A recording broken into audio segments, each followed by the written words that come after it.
Reclaiming Power: How Conflict Theory Can Inform Social Work Practice.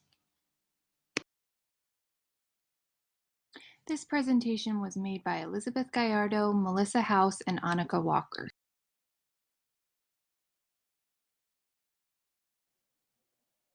Karl Marx's conflict theory proposed that our society is always in a state of perpetual conflict due to competition for limited resources. In addition, he theorizes that social institutions and systems are maintained by power. Conflict emerges in all levels of interaction.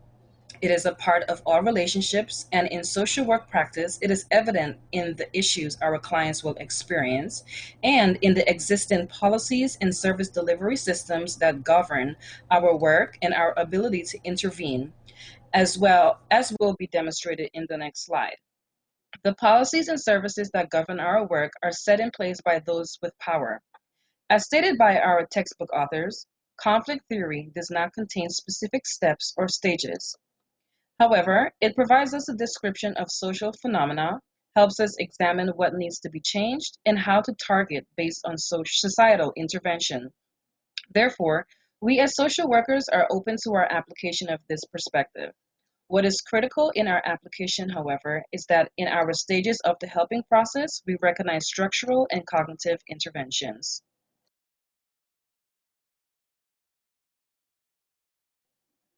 One of the key strengths claimed in this theory is that conflict is immanent and present in all levels of social organization, macro, meso, and micro.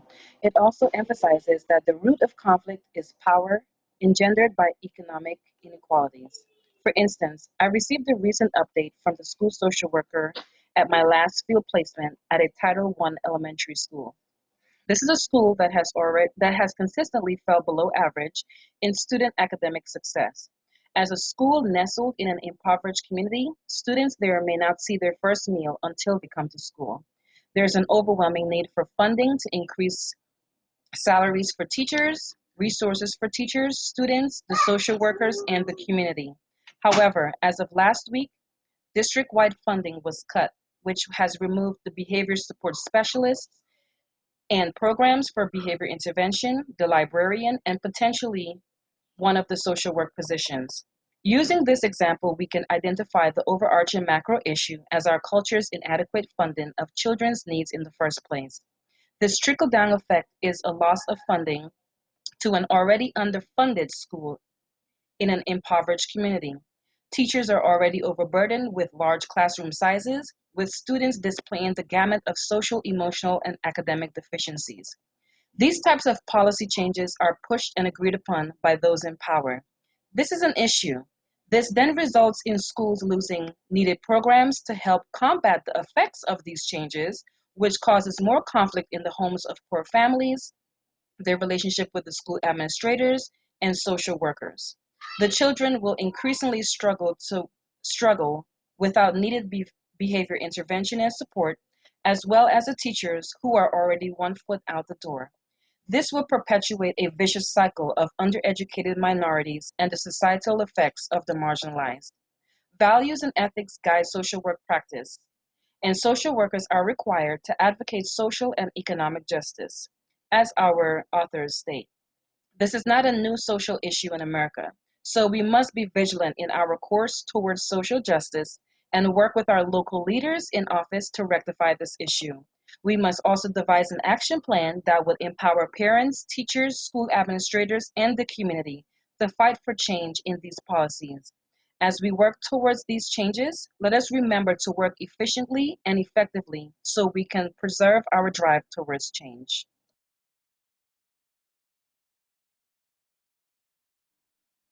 Conflict theory can be applied across all levels of practice in the social work setting. Micro-level practice occurs at a large scale within societies or institutions in order to empower clients to work for policy change at a local, regional, state, or national level. An example of applying conflict theory on a macro level would be advocacy work within a marginalized or vulnerable community, such as people within the disability community. Access to fair and appropriate education has always been an issue that people with disabilities and their families have had to deal with in terms of equality. Social workers can empower disability groups from their respective states to come together to advocate for better inclusion policies within their school systems. Meso-level practice occurs at an organizational community level. Social workers implementing practice skills at a meso level do so in environments such as schools or neighborhoods working towards community and cultural change. An example of applying conflict theory on a meso level would be a social worker at an elementary school implementing an awareness and anti-bullying program such as SEED, which stands for Special Education Enrichment Development, that trains students and teachers regarding fellow students with disabilities. The program would involve exercises that would allow students and teachers to get a small glimpse into different disabilities that other students live with, lending an increase in empathy and a decrease in bullying. Micro-level practice occurs at an individual family level that occurs towards the empowerment of clients. Micro-practice works to provide many aspects of social services that can involve anything from housing opportunities and healthcare to a diagnosis of mental illness, just to name a few. An example of applying conflict theory on a micro level would be assisting a client with Down syndrome and his or her family in accessing supports needed to live an independent and fulfilling life. Supports like job training, job coaching, and assistance in keeping track of a bank account are a few examples.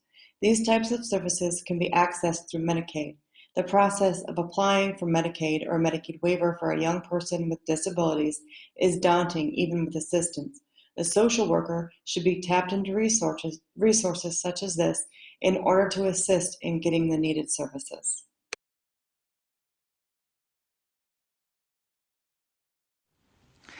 One of the major strengths of conflict theory is its clear connection to the mission and values of the social work profession. Specifically, it orients us towards those who suffer most from societal power imbalances and gives us the means to implement social justice. Furthermore, this theory recognizes that when power imbalances occur, all parties suffer, including those in power. Therefore, this theory helps social workers honor the dignity and worth of all people, whether powerless or powerful, and is focused on consciousness raising and empowerment. Finally, it complements the person and environment perspective because it is rooted in relationships between and among individuals and institutions. This theory has broad applicability across a wide range of practice settings, populations, and presenting problems. It is relevant to social workers themselves and has informed other social work theories such as feminism. Conflict theory presents a quite optimistic perspective in that conflict is framed as an opportunity to make meaningful and enduring change. As such, it can also be utilized to anticipate and ideally prevent power imbalances before they occur. Similarly, this theory suggests that all stakeholders become involved in the change process. This means that no individual carries the burden of making change by themselves. One final strength is that it is quite flexible and its implementation can be easily adapted to the situation at hand. This strength also serves as a segue to some of the limitations of this theory, the first of which being that it lacks concrete guidelines. Because of its lack of guidelines, conflict theory is also difficult to evaluate. This is important to keep in mind in light of the increasing trend towards managed care and evidence-based practice in the United States. Furthermore, this theory does not identify any clear threshold for termination. Essentially, it suggests that conflict is inevitable and ongoing, so the quest for justice is never ending. This may also have important practice implications, especially in light of funding limits. Additionally, because conflict theory incorporates all stakeholders in the solution to a problem, it may be more labor-intensive for the social worker since they may have to collaborate with multiple parties. Finally, it is critical to consider the real risks associated with any attempt to right power imbalances. Although the powerful also suffer when power imbalances occur, they may still find it hard to surrender that power. Therefore, social workers must carefully consider whether encouraging the powerless to make a change is actually going to lead to more harm than good.